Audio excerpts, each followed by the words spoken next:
Hello, Adab, Namaste. Christmas is in the air and we're all gearing up for the festivities. And Christmas to a lot of us means going out to the church and especially trying out the amazing and delicious rum cakes that we usually see during the Christmas season. So today we are meeting Neha Batra, who's a home baker and who makes one of the best New York style cheesecakes and delicious cakes. Yeah. So hello Neha, what do we have in store this Christmas? Hi, Sophie, and thanks so much for being here. And, Thank you for giving us the time. And Abhishek as well. Thanks so much. So, Sophie, as you know, Christmas is all about a state of mind. It's about it's more than a season or a festival. It's more about people coming together. Thanksgiving, families, and just being together on that special day to just all of you together, and the food and desserts, it just builds those integral bonds. So I think for me, Christmas is one of the best times of the year, and that's the time when you have some of the best desserts. So I do a Christmas rum cake where all the fruit peel plus the cranberries and the apricots, the peel, it's all soaked in rum for quite a few months. And best part is I'm doing an eggless rum cake. So a lot of people, who have certain sentiments also that we can't have eggs and all, so it's all eggless. Then I do a strawberry cake range, fresh strawberries. So I do a fresh strawberry pista. And the best part is that, the white frosting on that cake, I don't use cream. So as a policy, as a baker, I am making sure I don't use any cream, no whipped cream, no cream cheese frosting, and no buttercream frosting. Oh.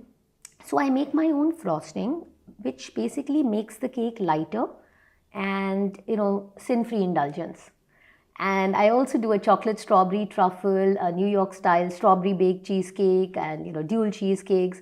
But yes, for the next few months, the focus is going to be more on the seasonal things. So seasonal as in carrot, cranberry, walnut, and the range of strawberries. So Neha, tell us, what was your first experience with baking like? Because I am one person who's very wary of doing the precise baking thing and I'm not very good at it.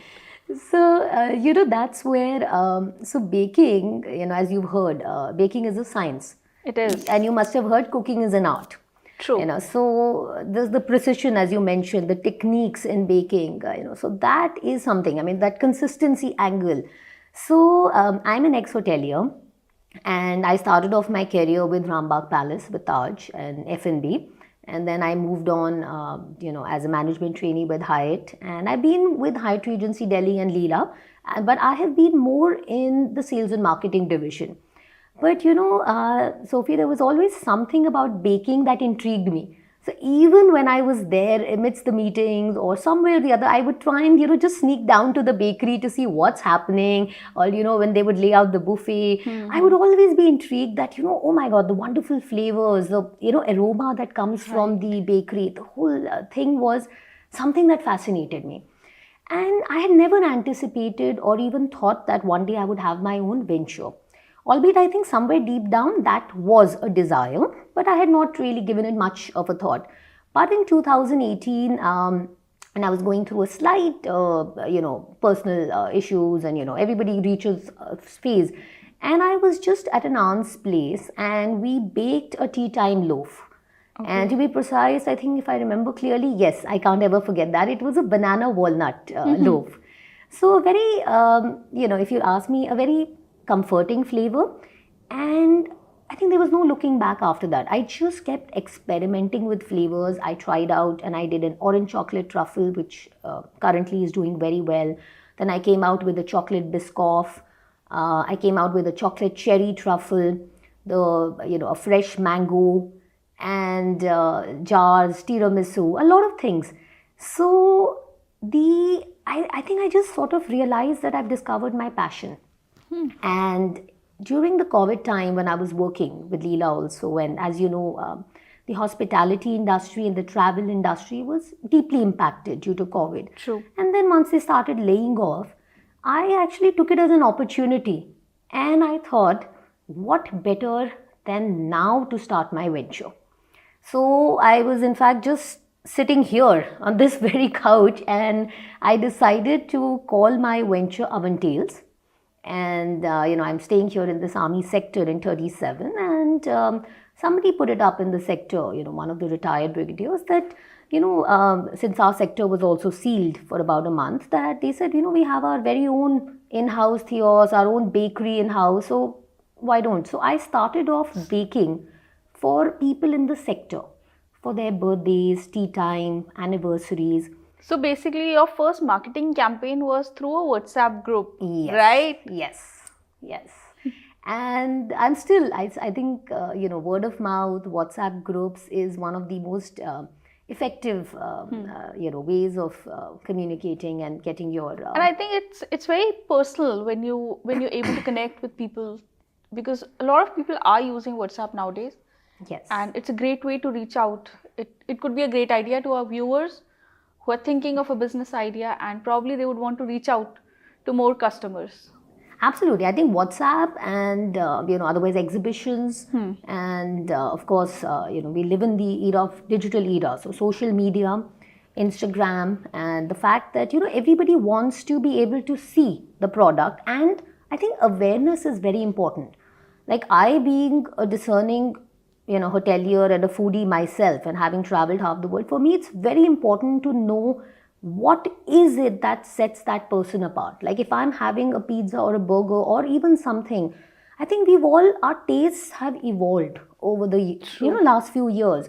So I think it's very important to know what are the ingredients that are being used. So I'm making it a point to clearly mention, whether it's with whoever connects with me, a new or an old clients, of course, are regular people are all aware that, like I was telling you, no cream.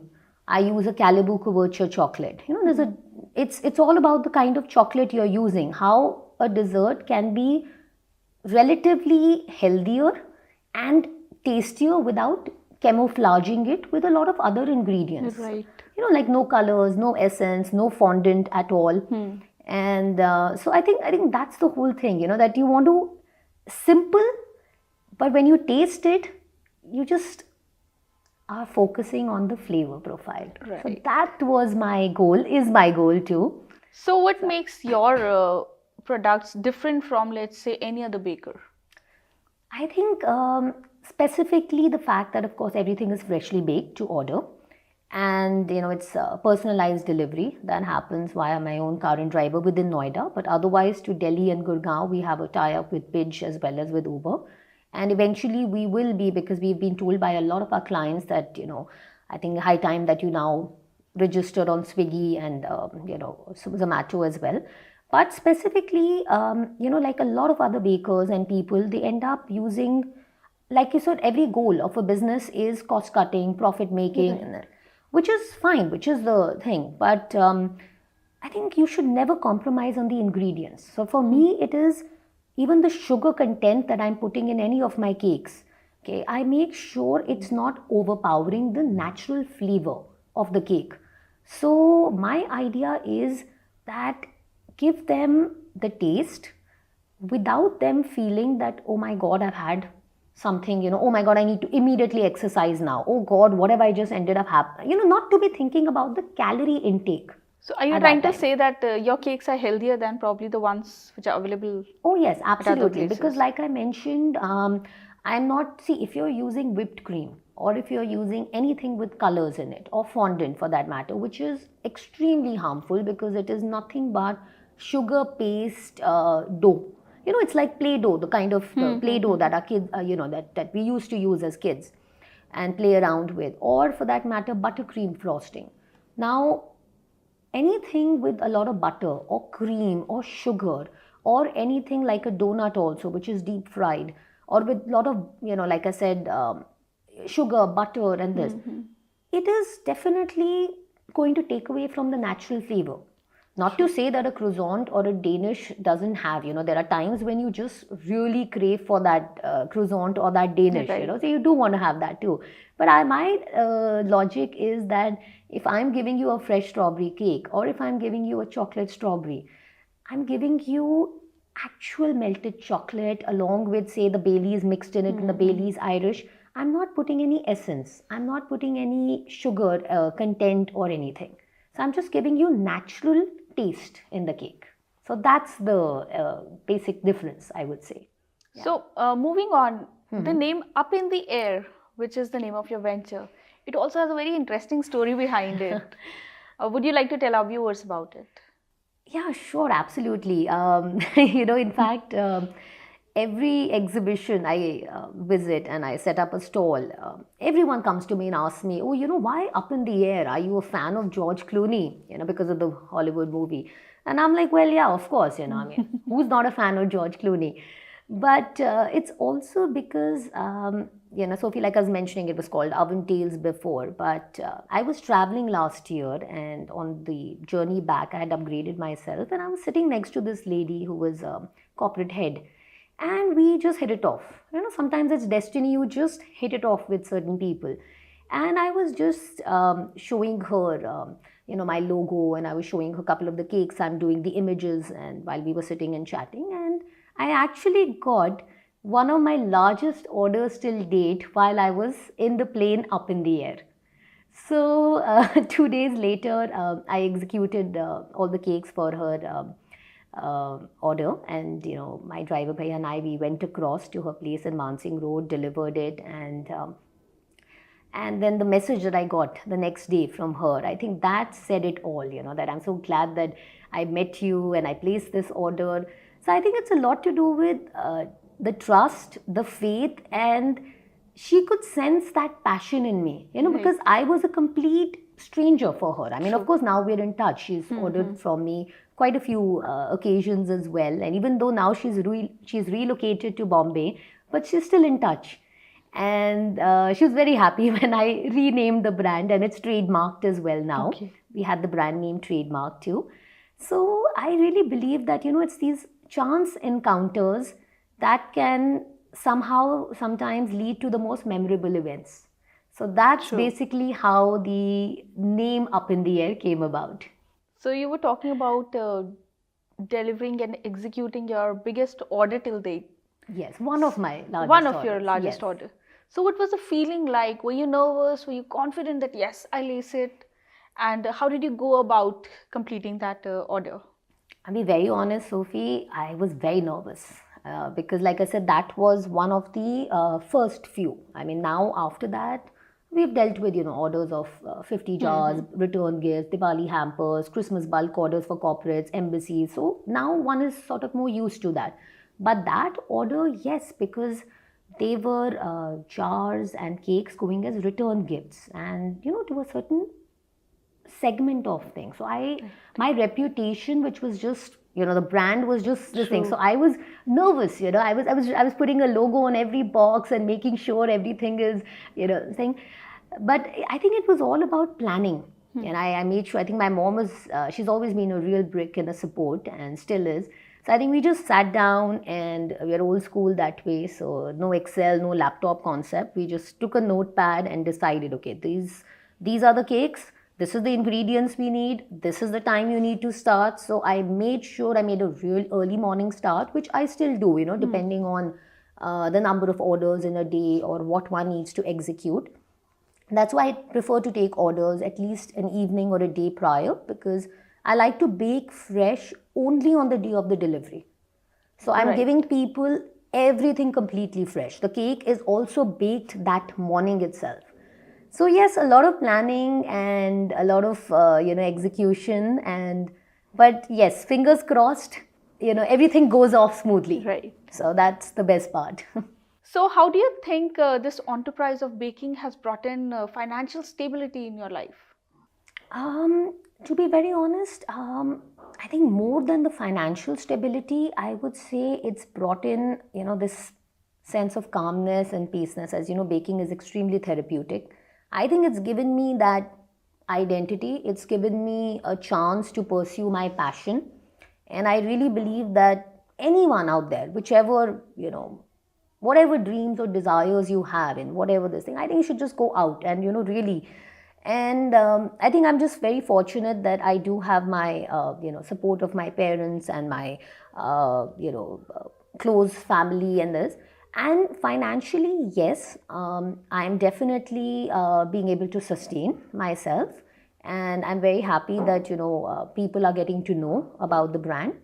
Definitely looking to spread wings, and the goal is that I want Up in the Air to be a household name, and not just restricted to Noida, but all over Delhi, and eventually everybody should get to know about Right. it. And like last year around Christmas, I got an order all the way from New York for somebody whose mother is based in Hamlet. And I was really happy. I said, "How did you get to know about me?" And she said, "Oh, I'm part of this WhatsApp group," like to come back to what we were talking about. Right. And she told one of her friends who's based in Paris, and they ordered a cake for their parents based in another society in Noida. So, Wow. I was thinking that, okay, so people are getting to know that, okay, there is this home baker, this is a brand, and her rum cake and this, or, stuff. And then I'm getting orders from there. But like I said, I'm definitely more ambitious about the brand now. It started off as a passion hobby. It's definitely much more than that now.